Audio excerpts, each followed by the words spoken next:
ಎಲ್ಲರಿಗೂ ನಮಸ್ಕಾರ.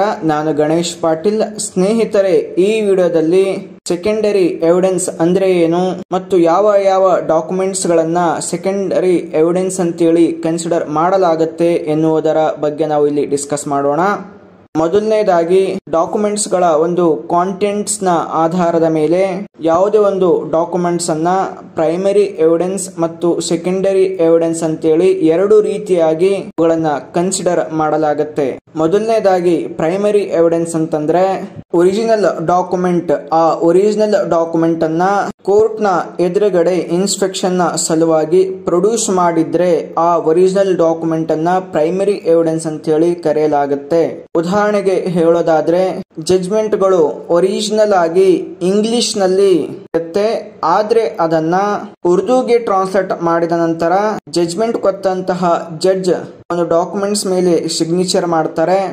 ಆ ಒಂದು ಉರ್ದು ಟ್ರಾನ್ಸ್ಲೇಷನ್ ಆ ಎವಿಡೆನ್ಸ್ ಅನ್ನ ಕೂಡ ಪ್ರೈಮರಿ ಎವಿಡೆನ್ಸ್ ಅಂತೇಳಿ ಕನ್ಸಿಡರ್ ಮಾಡಲಾಗುತ್ತೆ. ಎರಡನೇದಾಗಿ ಸೆಕೆಂಡರಿ ಎವಿಡೆನ್ಸ್ ಅಂದ್ರೆ ಏನು? ಈ secondary evidence Indian evidence act provision ನ ಪ್ರಕಾರ ಸರ್ಟಿಫೈಡ್ ಕಾಪೀಸ್ ಗಳನ್ನ ಒಳಗೊಂಡಿರುತ್ತೆ ಮತ್ತು ಒರಿಜಿನಲ್ ಡಾಕ್ಯುಮೆಂಟ್ ನ ಮೆಕ್ಯಾನಿಕಲ್ ಪ್ರೊಸೆಸ್ ನ ಮುಖಾಂತರ ಅದನ್ನ ಕಾಪೀಸ್ ಆಗಿ ಕನ್ವರ್ಟ್ ಮಾಡಿದ್ರೆ, ಒರಿಜಿನಲ್ ಡಾಕ್ಯುಮೆಂಟ್ ಅಲ್ಲಿ ಇರುವಂತಹ ಅಕ್ಯುರೇಸಿಯನ್ನ ಎನ್ಶೂರ್ ಮಾಡಿದ್ರೆ ಮತ್ತು ಆ ಒಂದು ಒರಿಜಿನಲ್ ಕಾಪಿ ಜೊತೆ ಕಂಪೇರ್ ಮಾಡಿದ್ರೆ ಅಂತಹ ಒಂದು ಎವಿಡೆನ್ಸ್ ಅನ್ನ ಕೂಡ ಸೆಕೆಂಡರಿ ಎವಿಡೆನ್ಸ್ ಅಂತೇಳಿ ಕನ್ಸಿಡರ್ ಮಾಡಲಾಗುತ್ತೆ. ನೇರವಾಗಿ ಒರಿಜಿನಲ್ ಡಾಕ್ಯುಮೆಂಟ್ ನ ಒಂದು ಕಾಪೀಸ್ ಗಳನ್ನ ಮಾಡಿದ್ರೆ ಮತ್ತು ಅದನ್ನ ಒರಿಜಿನಲ್ ಡಾಕ್ಯುಮೆಂಟ್ ನ ಜೊತೆ ಕಂಪೇರ್ ಮಾಡಿದ್ರೆ ಅದು ಕೂಡ ಸೆಕೆಂಡರಿ ಎವಿಡೆನ್ಸ್ ಆಗುತ್ತೆ. ಯಾವುದೇ ಒರಿಜಿನಲ್ ಡಾಕ್ಯುಮೆಂಟ್ ಅಲ್ಲಿನ ಕಾಂಟೆಂಟ್ಸ್ ಅನ್ನ ಓರಲ್ ಆಗಿ ಯಾವುದೇ ಒಬ್ಬ ವ್ಯಕ್ತಿ ಹೇಳಿದಾಗ ಅದನ್ನ ಸೆಕೆಂಡರಿ ಎವಿಡೆನ್ಸ್ ಅಂತೇಳಿ ಕನ್ಸಿಡರ್ ಮಾಡಲಾಗುತ್ತೆ. ನೆಕ್ಸ್ಟ್, ಕೋರ್ಟ್ ಯಾವ ಯಾವ ಕೇಸ್ಗಳಲ್ಲಿ ಸೆಕೆಂಡರಿ ಎವಿಡೆನ್ಸ್ ಅಂತ ಕನ್ಸಿಡರ್ ಮಾಡುತ್ತೆ ಒಂದೊಂದಾಗಿ ನೋಡೋಣ.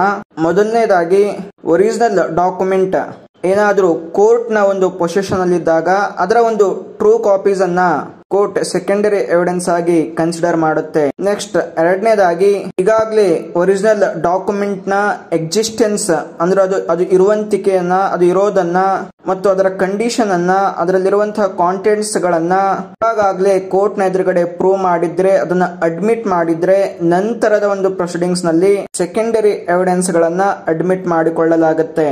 ಮೂರನೇದಾಗಿ, ಯಾವಾಗ ಒರಿಜಿನಲ್ ಡಾಕ್ಯುಮೆಂಟ್ಸ್ ಡೆಸ್ಟ್ರಾಯ್ ಆಗಿದ್ರೆ ಅಂದ್ರೆ ನಾಶವಾಗಿದ್ರೆ ಅಥವಾ ಅದು ಕಳೆದು ಹೋಗಿದ್ರೆ ಅಥವಾ ಅದನ್ನ ರೀಸನೇಬಲ್ ಟೈಮ್ ನ ಒಳಗಡೆ ಪ್ರೊಡ್ಯೂಸ್ ಮಾಡೋದಕ್ಕೆ ಆಗದೆ ಹೋದಾಗ ಈ ಸೆಕೆಂಡರಿ ಎವಿಡೆನ್ಸ್ ಅನ್ನ ಅಡ್ಮಿಟ್ ಮಾಡಿಕೊಳ್ಳಲಾಗುತ್ತೆ.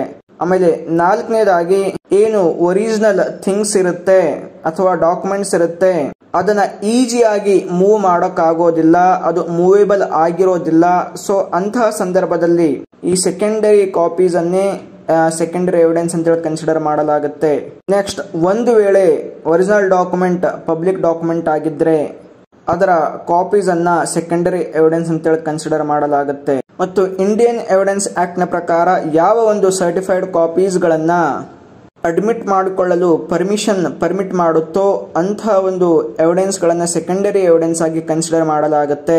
ಏಳನೇದಾಗಿ, ಒಂದು ವೇಳೆ ಒರಿಜಿನಲ್ ಡಾಕ್ಯುಮೆಂಟ್ ಬಹಳಷ್ಟು ಬೇರೆ ಬೇರೆಯ ಅಕೌಂಟ್ಸ್ ಗಳನ್ನ, ನ್ಯೂಮರಸ್ ಅಕೌಂಟ್ಸ್ ಗಳನ್ನ ಅದು ಹೊಂದಿದ್ರೆ ಅದನ್ನ ಕೋರ್ಟ್ ನ ಎದುರುಗಡೆ ಎಕ್ಸಾಮೈನ್ ಮಾಡೋದಿಕ್ಕೆ ಕನ್ವೀನಿಯಂಟ್ ಆಗಿ ಸಾಧ್ಯ ಆಗದೆ ಇದ್ದಾಗ ಸೊ ಆ ಒಂದು ಡಾಕ್ಯುಮೆಂಟ್ ನ ಕಾಪೀಸ್ ಗಳನ್ನ ಸೆಕೆಂಡರಿ ಎವಿಡೆನ್ಸ್ ಆಗಿ ಕನ್ಸಿಡರ್ ಮಾಡಲಾಗುತ್ತೆ. ಸೊ ಸ್ನೇಹಿತರೆ, ಇದಾಗಿತ್ತು ಸೆಕೆಂಡರಿ ಎವಿಡೆನ್ಸ್. ನೆಕ್ಸ್ಟ್ ವಿಡಿಯೋದಲ್ಲಿ ಇನ್ನೊಂದು ಟಾಪಿಕ್ ಬಗ್ಗೆ ಡಿಸ್ಕಸ್ ಮಾಡೋಣ. ಎಲ್ಲರಿಗೂ ನಮಸ್ಕಾರ.